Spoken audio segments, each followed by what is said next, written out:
So we get a call one day, a collect call from an individual in prison. He says, I called the people in community that I knew. Nobody would accept my call. The chaplain in our prison said that your organization might accept my call.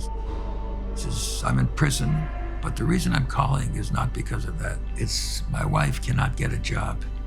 They're going to throw her out of her apartment. Is there any way you can help her? So I said to this gentleman, can you ask her to please call me? She does call me from a payphone. So she tells me that she's 3 months arrears in her rent. And I said to her, listen, get me the name of your landlord. We're going to send a check for the rent. The reason I want to send a check to him directly is not because I don't trust you. I want him to know that there's somebody out there that's looking out for you.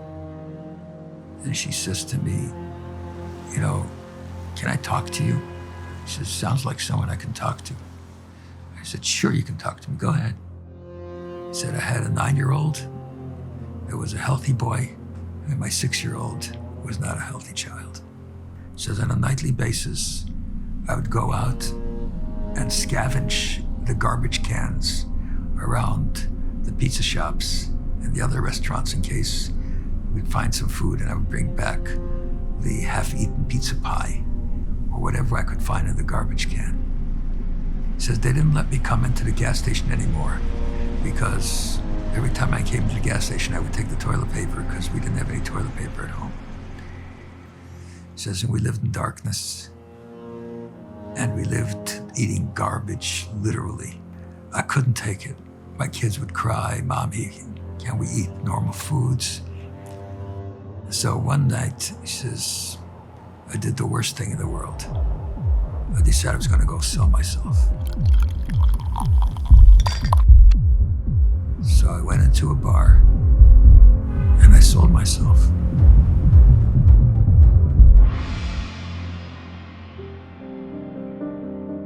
And when I finished, she said, I don't remember who the man was. I don't remember what happened.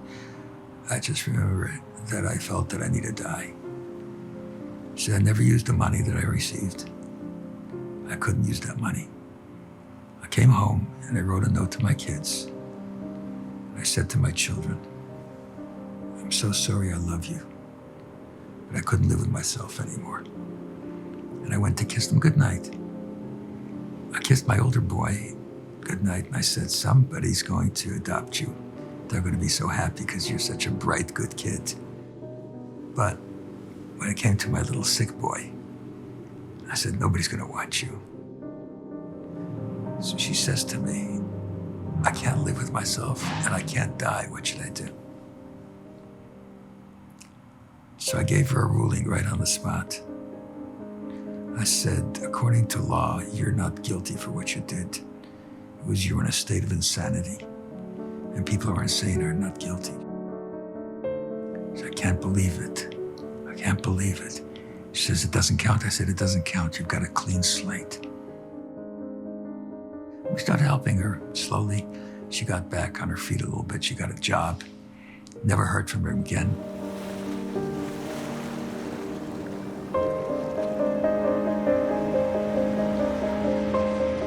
Many years later, I had a Tuesday night class here. Hundreds of people would come to the Tuesday night class. It was one of the only classes in town at that time.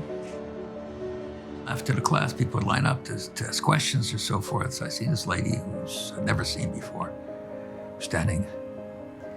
And she waits her turn. She comes up. And she just says to me, good evening. She says, I just want to say thank you. And I said, what are you saying thank you? She just walked away, and about 3 minutes later, her voice rang in my ears. It was that particular person.